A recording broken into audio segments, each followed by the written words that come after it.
আসসালামু আলাইকুম, আশা করি সকলে ভালো আছেন। তো অনেকেই আমাকে ইনবক্সে বাকি ফোন কল করেও অনেকে জিজ্ঞেস করেছেন বাকি এই আমার পাশে যে জান্নাতুল মরিয়ম আছে, ওকে নিয়ে নতুন করে সাহায্য চাওয়া হচ্ছে ওর চিকিৎসার জন্য। সেই ব্যাপার নিয়েও অনেকে আপনারা প্রশ্ন করেছেন যে আসলে শাকিল ভাই, আপনি তো জান্নাতুল মরিয়মের অপারেশন করেছিলেন, ভারতে ওর চিকিৎসা হয়েছিল, তো ওকে নিয়ে আবার কোনো বিভ্রান্ত ছড়াচ্ছে কিনা, কিংবা ওরে নিয়ে কোনো প্রতারক চক্র ফান্ড কালেকশন করতেছে কিনা, এরকম আপনারা আসলে প্রশ্ন করেছিলেন। আমি বলতে চাই যে আপনারা জানেন যে জান্নাতুল মরিয়মকে ভারতে পাঠানোর পরে আমি রাফসান নামে একটা বাচ্চাকে বাংলাদেশে অপারেশনের ব্যবস্থা করেছিলাম এবং ভারতে অপারেশনের ব্যবস্থা করেছিলাম। এরপরে আবার আবরার নামে একটা বাচ্চাকে নিয়ে আমি চায়নাতে ছিলাম দীর্ঘ 1 মাস। তো এই লম্বা প্রসেসের মধ্যে আসলে জান্নাতুল মরিয়মের অবস্থা যখন খারাপ হয়ে পড়ে, যে জান্নাতুল মরিয়মের কে আবার যখন ভারতে নিয়ে যেতে হবে, এরকম যখন ডাক্তাররা ইমার্জেন্সি আসলে বার্তা পাঠায়, তখন আসলে আমার চায়নাতে বসে থেকে আসলে কিছুই করার ছিল না। কারণ তখন আমি আবরারের জন্য মানুষের কাছে সাহায্য চাইবো নাকি জান্নাতুল মরিয়মের জন্য সাহায্য চাইবো। তো এরকম একটা সিচুয়েশনের মধ্য থেকে আসলে আমি এই জিহাদকে আমি আসলে বলি যে জান্নাতুল মরিয়মের জন্য কিছু একটা করা যায় কিনা তুমি দেখো।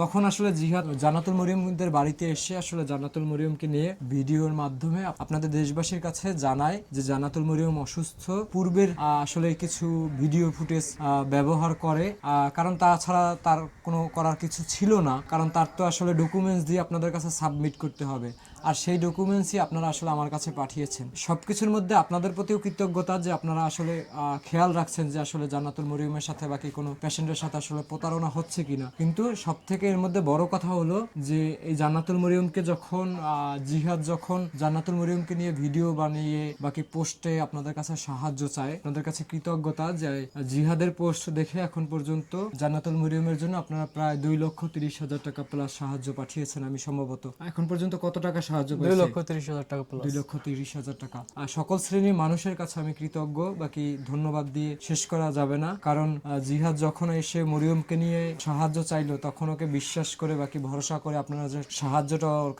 মরিয়মের বাবা মার কাছে পাঠাইছেন, ওর ভিডিও দেখে বাকি পোস্ট দেখে সেই টাকা পয়সা ওরা আসলে পেয়েছে। মরিয়মের মা ওখানে দাঁড়িয়ে আছে। আচ্ছা, জিহাদের পোস্ট দেখে যে সাহায্যটা পেয়েছেন আপনারা, সেটা আবার ব্যাংকে জমা রাখছেন? সেটা আবার ব্যাংকে জমা দিয়ে দিই। আচ্ছা আচ্ছা। কারণ আমার কাছে রাখি না, আমার এখানে দেখতে পারতেছেন টিনের ঘর, বেড়ার ঘর, কখন আমি কোথা থেকে দূরতে হয়। হ্যাঁ হ্যাঁ, বুঝতে কেউ পারছি। যদি ঘরে এসে নিয়ে যায় তাহলে তো আমি ওই টাকাটা হারাই ফেলবো। আপনারা বুঝতে পেরেছেন যে যে বিষয়টা বলতে আসছি। তো কৃতজ্ঞতা দেশবাসীর প্রতি যে জিহাদের পোস্ট দেখে বাকি ভিডিও দেখে ওর কথা ওকে বিশ্বাস করে আপনারা যে সাহায্যের হাত বাড়িয়ে দিয়েছেন মরিয়মকে। আমার অপরিবর্তে যে ও যে সে আসলে মরিয়মের জন্য এই এতটা চেষ্টা করেছে, যেটা বলতে গেলে একা একা পথ, যেটা সে যেভাবে হোক চেষ্টা করেছে আসলে।